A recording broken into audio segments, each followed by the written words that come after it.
انسان اور جن کی محبت کی ایک لازوال داستان۔ قسط نمبر 17۔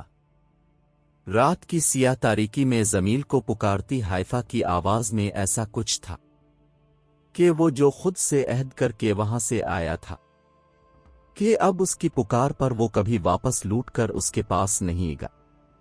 زمیل چند لمحے سوچتا رہا، پھر ہر بات کو بھلا کر، ہر وعدے، ہر قسم کو بھلا کر جو اس نے خود کیے تھے، وہ حائفہ کی آواز پر واپس پلٹا تھا، مگر افسوس تب تک دیر ہو چکی تھی۔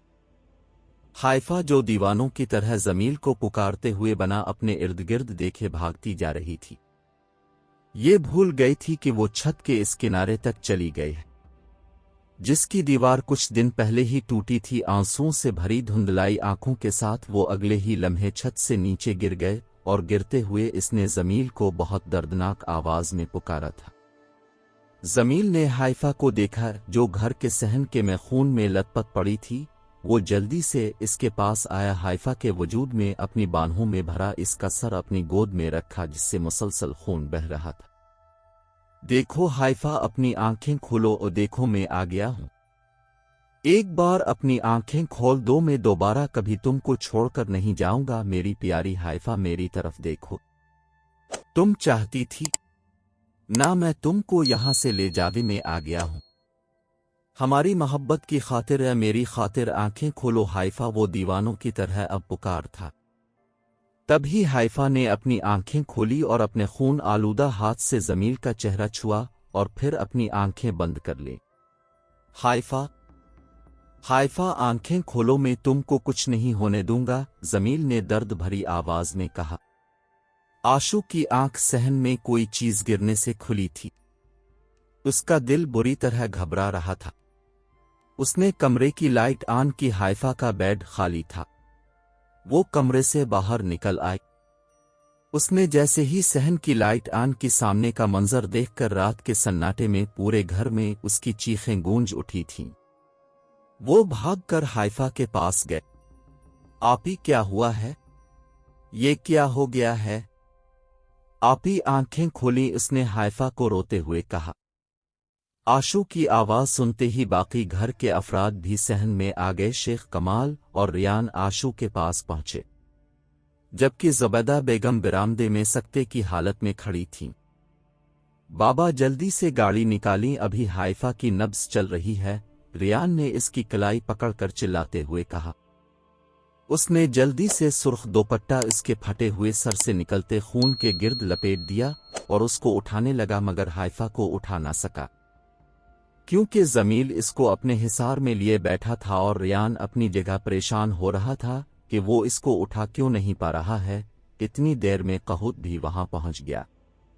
زمیل، میری بات سنو، حائفہ کو ڈاکٹر کی ضرورت ہے، اس کو جانے دو، وہ ٹھیک ہو جائے گی، اس نے زمیل کے کندھے پر ہاتھ رکھتے ہوئے کہا۔ وہ ٹھیک ہو جائے گی نا؟ اس نے امید بھرے لہجے میں پوچھا۔ تو قہوت نے ہاں میں سر کو ہلایا، اور تبھی ریان حائفہ کو دوبارہ اٹھانے لگا۔ اس بار وہ حائفہ کو اٹھانے میں کامیاب ہو گیا۔ اس نے حائفہ کو گاڑی میں لیٹا، شیخ کمال نے حائفہ کا سر گود میں رکھا اور ریان نے گاڑی چلا دی۔ آشو اور زبیدہ بیگم وہیں صحن میں بیٹھ گئے اور دعا کرنے لگی۔ کبھی اس طرح بھی ہو سکتا ہے، ایسا تو کسی نے بھی نہیں سوچا تھا۔ وہ لوگ حائفہ کو لے کر ہسپتال پہنچے۔ زمیل اور قہوت بھی ان کے ساتھ تھے۔ حائفہ کو آپریشن تھیٹر میں لے گئے۔ بڑے ڈاکٹر نے اس کے ہاتھ میں پہنے گجرے اتار کر باسکٹ میں پھینک دیے، چوڑیاں تو ساری ٹوٹ کر اس کی کلائی میں کھپ گئی تھی۔ اس کے کانوں میں پہنے جھمکے بھی اتار دیے۔ تبھی وہاں کمرے کے ایک کونے میں کھڑے زمیل نے وہ گجرے اٹھا لیے تھے۔ شیخ کمال نے ڈاکٹر احمر کو کال کر بلایا تھا۔ ان کو ڈر تھا کہیں ہسپتال والے پولیس کو نہ بلا لیں۔ اب وہ کس کس کو کیا بتائیں گے؟ کون ان کی بات سمجھے گا؟ کیسے وہ لوگوں کو سمجھائیں گے؟ کون ان کی بات کا یقین کرے گا؟ آپریشن تھیٹر میں حائفہ کا ٹریٹمنٹ چل رہا تھا، تبھی ڈاکٹر احمر بھی وہاں آ گئے۔ شیخ صاحب، یہ سب کیا ہوا ہے؟ کیسے ہوا؟ حائفہ کو زیادہ چوٹ تو نہیں آئی؟ انہوں نے پوچھا۔ میں کچھ نہیں جانتا، یہ کیسے ہوا؟ हाइफा कब कैसे छत पर गई और वहां से गिर गए। वो निढाल से लहजे में बोले थे, अब फिक्र मत करें, अल्लाह पर भरोसा रखें, सब ठीक हो जाएगा। उन्होंने इनको तसल्ली दी थी। ऑपरेशन थिएटर के अंदर जमील अब हाइफा का हाथ थामे उसके सरहाने खड़ा था। डॉक्टर उसे बचाने की पूरी कोशिश कर रहे थे। एक बार आंखें खोलो हाइफा, मुझे यूं छोड़कर मत जाओ। जमील बार बार एक ही बात दोहरा रहा था। डॉक्टर की सारी कोशिश बेसूद गई थी। तभी हाइफा ने जरा सी आंखें खोली, जमील को देखा और फिर हमेशा के लिए अपनी आंखें मूंद लें। डॉक्टर्स ने एक दूसरे की तरफ देखकर नफी में सर हिलाया। उसके चेहरे पर लगा ऑक्सीजन मास्क उतार और सफेद चादर से इस चेहरा ढांप दिया। जमील एक एक करके सभी को कमरे से निकलते देखकर उनको हैरत से देखने लगा। जैसे ही ऑपरेशन थिएटर का दरवाजा खोला, शेख कमाल, रियान और डॉक्टर अहमद जल्दी से उनके पास गए। आई एम सॉरी, हमने अपनी पूरी कोशिश की मगर हम उनको बचा नहीं सके। असल में सर की चोट बहुत गहरी थी जिसकी वजह से खून बहुत बह गया था, उन्होंने कहा। ये सुनते ही शेख कमाल वही फर्श पर बैठ गए। उनको लगा जैसे उनका दिल बंद हो जाएगा। बाबा संभाले खुद को, रियान ने खुद पर जब्त करते हुए कहा। मगर एक बात, ये हादसा कैसे हुआ? वो कैसे छत से गिरी? कहीं ये खुदकुशी का मामला तो नहीं या ये कत्ल भी हो सकता है। हमें पुलिस को शामिल करना पड़ेगा, फिर ही अब लड़की की डेड बॉडी लेकर जा सकते हैं, डॉक्टर ने उनको कहा। पुलिस? मगर क्यों? ये खुदकुशी नहीं है और न ही ये कत्ल का केस है, हमारी किसी से कोई दुश्मनी नहीं है, रियान ने जल्दी से कहा। आप लोग फिक्र मत करें, मैं डॉक्टर से बात करता हूं। ये कहकर डॉक्टर अहमद ने इस डॉक्टर को अपने साथ चलने का कहा।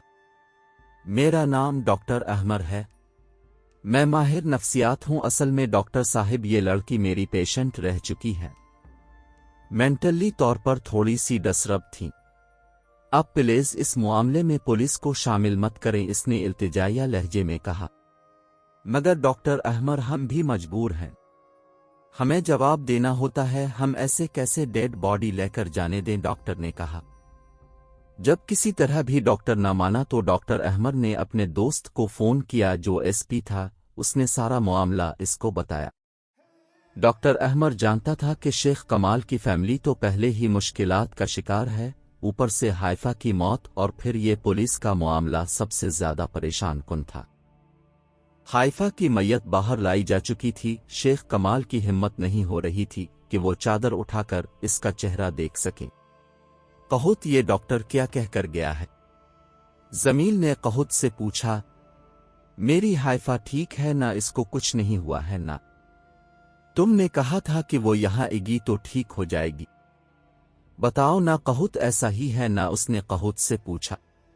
जमील, अब हाइफा नहीं रही है, वो मर चुकी है, उसने अफसुर्दा से लहजे में कहा।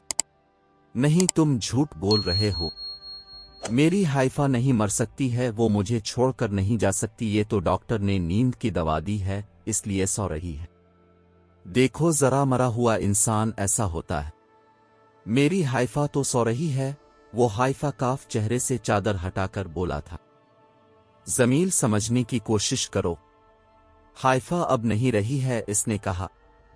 सुना नहीं तुमने मैं क्या कहा है? कुछ नहीं हुआ है, मेरी हाइफा को तुम देख नहीं रहे, वो सो रही है। क्यों एक बात बार बार बोल रहे हो? ये कहते हुए वो गुस्से से कहुत की जानिब बढ़ा था। हाँ, वो सो रही है, अभी जाग जाए गए। कहुत ने इसकी हाँ में हाँ मलाई, क्योंकि इसको डर था कहीं जमील कुछ और न कर बैठे। जमील को अगर कोई संभाल सकता था तो वो सिर्फ शाह बाबा थे। रियान जो स्ट्रेचर के करीब ही खड़ा था, इसे लगा जैसे यहां कोई और भी है। फिर हाइफा के चेहरे से खुद ही चादर का हिट जाना किया बाबा की कही हुई बातें सच थी। उसने दोबारा हाइफा का चेहरा ढांप दिया। थोड़ी देर बाद डॉक्टर अहमद का दोस्त एसपी जीशान अस्पताल पहुंच गया और सारा मामला संभाल लिया। कुछ देर बाद ही उनको हाइफा की मैयत घर ले जाने की इजाजत मिल गई। उन्होंने हाइफा की मैयत एम्बुलेंस में रखी, साथ शेख कमाल बैठ गए। जमील भी इसी एम्बुलेंस में सवार हो गया। वो एक लम्हे के लिए भी हाइफा से अलग नहीं होना चाहता था। कहूत उसको अकेला छोड़कर शाह बाबा के पास चला गया था। यह एम्बुलेंस हाइफा की मैयत को लेकर उसके घर रवाना हो गए। हाइफा को अस्पताल लेकर जाने के बाद ज़ुबैदा बेगम और आशू जाए नमाज बच्चे मुसलसल उसकी जिंदगी के लिए दुआएं कर रही थीं। सिया आसमान पर अब हल्की हल्की सफेदी नमूदार होने लगी थी, मगर उनको मालूम नहीं था आज मशरिक से निकलने वाला सूरज उनके लिए रोशनी नहीं तारीकी लेकर आया है। मौलवी कयूम को अजीब से बेचैनी ने घेरा हुआ था। वो सारी रात सो नहीं सके थे। तहज्जुद की नमाज पढ़कर एक लम्हे को जो उनकी आंख लगी तो उन्होंने बहुत बुरा ख्वाब देखा। उनके ख्वाब अक्सर सच्चे होते थे। ये सोचकर उन्होंने डॉक्टर अहमद को फ़ोन किया, हालांकि वो जानते थे कि ये कोई मुनासिब वक्त नहीं है, मगर उनको दिल बेचैन था। मौलवी साहिब खैरियत, इस वक्त फ़ोन कर रहे हैं? डॉक्टर अहमद ने उनके सलाम के जवाब देकर पूछा। जी बेटा अहमद, सब ठीक है। मैंने शेख कमाल के बारे में पूछना था, उनके घर सब ठीक है? उन्होंने फिक्रमंदाना अंदाज में पूछा था। नहीं मौलवी जी, कुछ भी ठीक नहीं है। हाइफा का इंतकाल हो गया, हम इसकी मैयत को लेकर घर जा रहे हैं, इसने अफसरदा से लहजे में कहा। न अलिले ओ इन अले राजियूं। सुनकर बहुत अफसोस हुआ। अल्लाह इसको जन्नत में जगह दिए। मैं भी शेख कमाल के घर पहुंचता हूं। उन्होंने ये कहकर फोन बंद कर दिया और शेख कमाल के घर जाने की तैयारी करने लगे। अल्लाह मेरी आपी को जल्दी से ठीक कर दे, उनको कुछ न हो, वो जैसा चाहिएगी वैसा ही होगा। अल्लाह जी बस मेरी आपी मुझे वापस कर दे। आशू जाए नमाज पर बैठी अल्लाह से रो रो कर बहन की जिंदगी की दुआएं मांग रही थीं। तभी शेख कमाल शिकस्ता कदमों से घर में दाखिल हुए। बाबा आपी ठीक हैं ना? उनको ज्यादा चोट तो नहीं आई है ना? आशू जल्दी से जाए नमाज से उठकर शेख कमाल के पास आकर बड़ी आस से उनसे पूछ रही थी, बाबा अब कुछ बोल क्यों नहीं रहे हैं? कहाँ हैं आपी? कैसी है? खुदा के लिए ऐसे चुप मत रहें, इसने रोते हुए इनसे पूछा था। आशू की बातें सुनकर शेख कमाल की सारी हिम्मत जवाब दिए गए। उन्होंने अपनी बंद मुट्ठी खोलकर उसे दिखाई जिसमें हाइफा के झुमके थे। वो वही घर के सहन में फर्श पर बैठकर रोने लगे। ये तो आपी के झुमके हैं, वो खुद कहाँ है? बाबा आप क्यों रहे हैं? बताएं मुझे, अब मुझे बता क्यों नहीं रहे हैं? आशू ने कहा। तभी रेयान अहमद और अस्पताल के 2 मुलाजिम स्ट्रेचर पर रखी हाइफा की मैयत को लेकर घर में दाखिल हुए। रेयान भाई ये कौन है? ये किसको लेकर आए हैं? उसने रेयान का रास्ता रोक कर पूछा। तभी ज़ुबैदा बेगम ने आशू को एक तरफ किया। वो ज़ुबैदा बेगम से हाथ छड़ाकर कमरे में भागी जहां बेड पर अब हाइफा की मैयत रख रहे थे। रेयान भाई ये सब किया है? बाबा भी कुछ नहीं बोल रहे हैं। उसने भाई का कंधा हिलाकर पूछा। आशू तुम्हारी बहन हाइफा नहीं रही है? उन्होंने रोते हुए इसका सर अपने सीने पर रखते हुए कहा। नहीं नहीं, ऐसा नहीं हो सकता, ये मेरी आपी नहीं है। अब झूठ बोल रहे हैं, वो मुझे ऐसे कैसे छोड़कर जा सकती है? उसने उनका हाथ परे करते हुए कहा और हाइफा के चेहरे से चादर उठाकर देखी। अम्मी देखें, ये मेरी आपी नहीं है ना, ये लोग पता नहीं किसको उठाकर ले, ये मेरी आपी नहीं हो सकती है। उसने कमरे के दरवाजे में खड़ी ज़ुबैदा बेगम का हाथ पकड़ा और उनको हाइफा के बेड के पास लाकर बोली थी, आशू मेरी जान संभालो खुद को, हमारी हाइफा अब अल्लाह के पास चली गई है। उन्होंने कहा। नहीं नहीं, ऐसा कैसे हो सकता है? मेरी आपी कितनी खुश थी, वो ऐसे अचानक कैसे मुझे अकेला छोड़कर जा सकती है? मैं इनको नहीं जाने दूंगी, इसने कहा। आपी उठी ना मेरी प्यारी आपी, आंखें खोले, देखें मुझे तंग मत करे, बाबा भी कितने परेशान हैं, मुझसे ऐसे नाराज तो ना हो। वो दीवानों की तरह हाइफा की मैयत के पास जाकर बोली थी। अब वो हाइफा की मैयत के साथ लिपटकर धाड़े मार कर रो रही थी। آپ ہی میری بات سنے اٹھ جائیں نا، اور ہی بات بار بار دوہرا رہی تھی۔ تبھی کمرے میں ایسا لگا جیسے زلزلہ آ گیا ہو، کمرے کی کھڑکیاں اور دروازے زور زور سے بجنے لگے تھے، دیکھتے ہی دیکھتے سارا کمرہ دھوئیں سے بھر گیا۔ ایسا صرف چند لمحوں کے لیے ہوا تھا، جیسے ہی کمرے میں سے دھوئیں کے بادل جھٹ گئی۔ کمرے میں موجود ہر شخص یہ منظر دیکھ کر حیران ہونے کے ساتھ ساتھ پریشان ہو گیا۔ حائفہ کی میت جس بیڈ پر رکھی تھی اب وہاں کچھ نہیں تھا، حائفہ کی میت غائب ہو چکی تھی۔ زمیل نے حائفہ کے گھر والوں کو روتا دیکھا تو سمجھ چکا تھا کہ حائفہ اب نہیں رہی، مگر اس کا دل یہ بات ماننے سے انکار کر رہا تھا۔ اس سے پہلے حائفہ کے گھر والے پھر حائفہ کو اس سے چھین لیتے، یہ سوچتے ہوئے وہ حائفہ کی میت کو اپنے ساتھ لے گیا۔ وادی میں ایک خوبصورت صبح کا آغاز ہوا تھا۔ پہاڑوں پر پھیلی سورج کی سنہری کرنیں اپنا الگ ہی روپ دکھا رہی تھیں۔ جب زمیل اپنے ہاتھوں میں حائفہ کو اٹئی وادی میں اترا تھا، وہ حائفہ کو لے کر ندی کے کنارے بیٹھ گیا۔ اس نے حائفہ کے مردہ وجود کو اپنی بانہوں کے حصار میں یوں لے رکھا کہ حائفہ کا سر اس کے سینے پر تھا۔ اس کے ہاتھوں کو اپنے ہاتھوں میں تھام رکھا تھا، جیسے ایک بچہ بہت پیار سے اپنے سب سے پسندیدہ کھلونے کو خود سے جدا نہیں ہونے دیتا ہے۔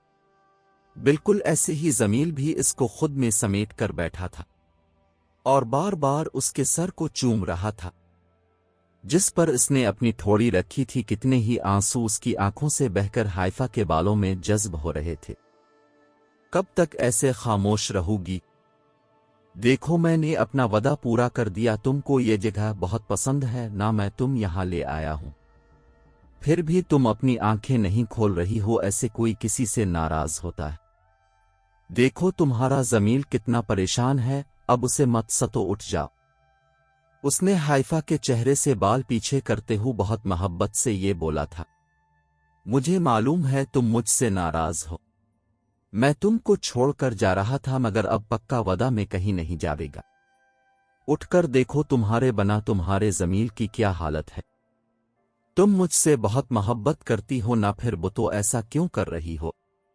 وہ اس کی منت کرتے ہوئے بولا، حائفہ بس بہت ہوگا، کب سے بولے جا رہا ہوں، اٹھ جاو جاو، کیوں نہیں میری بات مان رہی ہو؟ کیوں ناراض ہو کر مجھے سزا دیے رہی ہو؟ وہ دیوانوں کی طرح اسے پکار رہا تھا۔